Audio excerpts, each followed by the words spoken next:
পশ্চিমবঙ্গে নতুন বিজেপি সরকারের শপথের পর নিহত বিজেপি নেতাকর্মীদের শ্রদ্ধা জানিয়ে পোস্ট করলেন কেন্দ্রীয় স্বরাষ্ট্রমন্ত্রী অমিত শাহ।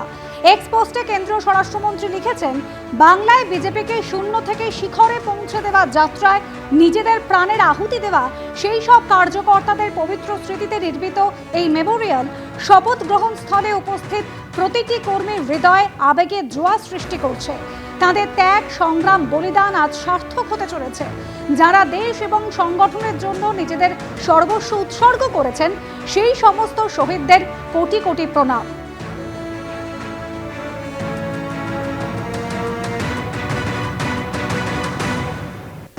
মুখ্যমন্ত্রী হিসেবে শপথ গ্রহণের পরেই প্রধানমন্ত্রীকে প্রণাম জানিয়ে পোস্ট করলেন শুভেন্দু অধিকারী। আপনার আশীর্বাদ এবং পরামর্শ আমার পথ চলার সঙ্গী। বিকশিত ভারতের মধ্যে দিয়ে তৈরি হবে বিকশিত বাংলা। আপনার আশীর্বাদ আমাকে অনুপ্রাণিত করেছে। প্রধানমন্ত্রীকে প্রণাম জানিয়ে পোস্ট শুভেন্দু অধিকারী। উন্নয়ন, কর্মসংস্থান, নারী সুরক্ষা থেকে গণতান্ত্রিক অধিকার রক্ষাই লক্ষ্য। সোনার বাংলা গড়ার লক্ষ্যে পশ্চিমবঙ্গবাসীর কাছে আমরা অঙ্গীকারবদ্ধ। আমাকে আপনাদের সেবক হিসেবে কাজ করার সুযোগ দেওয়ায় কৃতজ্ঞ। সুশাসনের অঙ্গীকার করে রাজ্যবাসীর উদ্দেশ্যে বার্তা নতুন মুখ্যমন্ত্রী।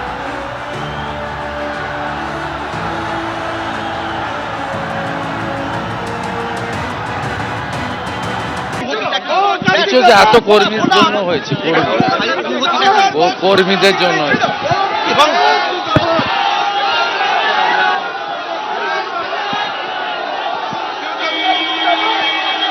শুভেন্দু অধিকারী মুখ্যমন্ত্রী হবার পর একেবারে সাধারণ মানুষের মাঝখানে শুভেন্দু অধিকারীকে ঘিরে কর্মীদের উচ্ছ্বাস এবং একই সঙ্গে হেঁটে হেঁটে এগিয়ে চলেছেন শুভেন্দু অধিকারী।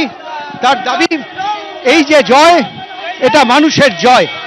এই যে জয়, সেটা বিজেপি কর্মীদের জয়।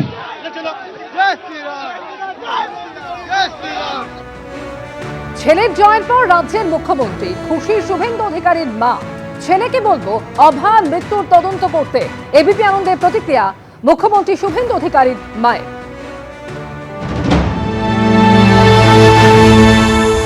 শুভেন্দু বাবু, আপনার ছেলে আজকে মুখ্যমন্ত্রী হিসেবে শপথ নিলেন, কতটা আনন্দিত, কতটা খুশি? খুব আনন্দিত। আমার থেকে মনে হয় এই বাংলার বেশি লোক আনন্দিত, তাই না? 5 বছর ধরে অনেক লড়াই করেছে, অনেক লড়াই, নিজের মৃত্যুর হাত থেকে ফিরে এসছে। নন্দীগ্রাম পর্বে একেবারে কাছ থেকে তিনি আন্দোলনে নেতৃত্ব দিয়েছিলেন। সেই সময় দিনগুলো কেমনভাবে কাটতো? খুব, ও খুব টেনশনে থাকতো না, আমরা থাকতাম কি হবে কি হবে। শুভেন্দুবাবু কি খুব রাগী? না না না না, কোনো রাগী না। একটাও রাগ আটে না মুখে কাউকে। কেউ অন্যায় করলে ভাইটাকে বলে, তাও দীপেন্দুকে বলে আর সোমেন্দু, ওদের বকাবকি করে।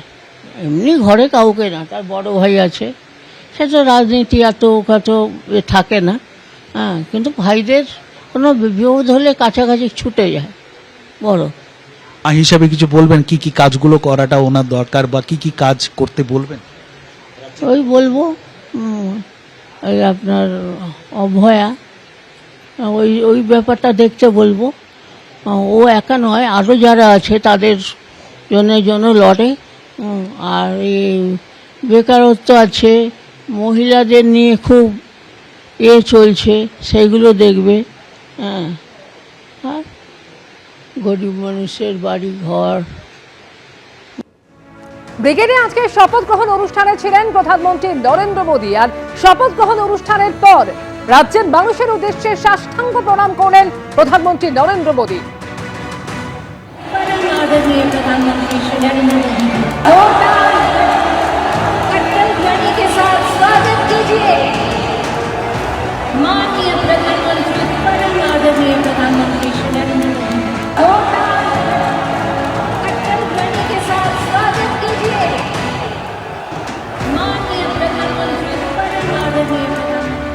এবিপি আনন্দ, এগিয়ে থাকে, এগিয়ে রাখে।